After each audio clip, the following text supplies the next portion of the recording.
Vicarious liability. What is vicarious liability? An employer may be jointly and severally liable with employee for torts committed by the latter. How to prove vicarious liability? First, we must prove by contract or service. Second, the tort committed during course of employment. But if the act committed at his own time and independent contractor rather than employee, then the employer is not liable.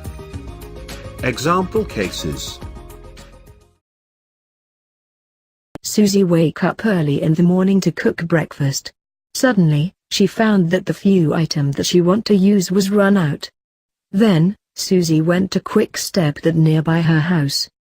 Meanwhile, Timmy just started his first job as a stock boy at the Quick Stop. Timmy drops a carton of milk which spills all over the floor. After that, Timmy leaves the spill without cleaning it. Susie steps into milk and slips, falling very hard because there's no hazard sign there.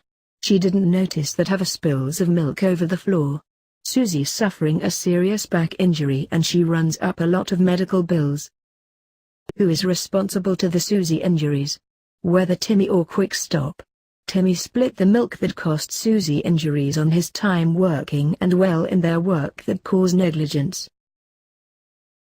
Employer must responsible for lack of care on the part of an employee in relation to those to whom the employer owes a duty of care for us on the superior to apply. The employee's negligence must occur within the scope of his or her employment. The employer must control the actions of the employee and benefits from his production and must therefore assume certain liability for the employee. It is very clear in this case that Timmy is a part on Quick Stop and this happened during time work. So, employer must take a responsible for the employee action. In conclusion, Quick Stop liable to Susie's injuries and must pay for the overall bill cost. Eager to start your day, you run into the local diner to grab a cup of coffee and a donut. When the waitress arrives to pour your coffee, you notice that she is a bit wobbly on her feet. You also notice she is wearing a medical alert bracelet, but don't pay much attention to it. She pours the steaming hot coffee in your cup, on the table, and even your lap. After letting out a loud yelp, it becomes painfully obvious that you require medical attention to treat your first-degree burns. This means you will be out of work, unable to wear pants, and need costly follow-up care. You think, someone must pay for this action. The waitress was unable to perform her job due to what could have been a medical condition. And you were correct. Well, sort of. Someone must pay, but it is the employer that will bear the brunt of this waitress's actions.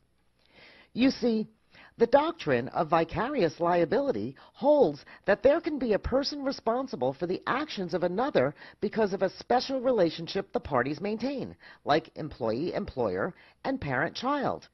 At one time, the courts held that a husband may be responsible for the actions of his wife. This contention has long been abandoned. Let's explore the employee-employer relationship for a moment. When an employee causes injury or damages to another party during the course of his employment, the employer may become the responsible party. This is all because of the doctrine respondeat superior. In Latin, this translates to let the master answer, and in modern times means the employer is responsible for the actions of his employees if the actions cause injury to a party to which the employee owes a duty of care. In order for a court to determine whether an employee acted within the scope of employment, the court will look at a few things. The act or action occurred while the employee was at the workplace and within the hours of the employee's schedule. The employer must have employed the employee at the time of the incident.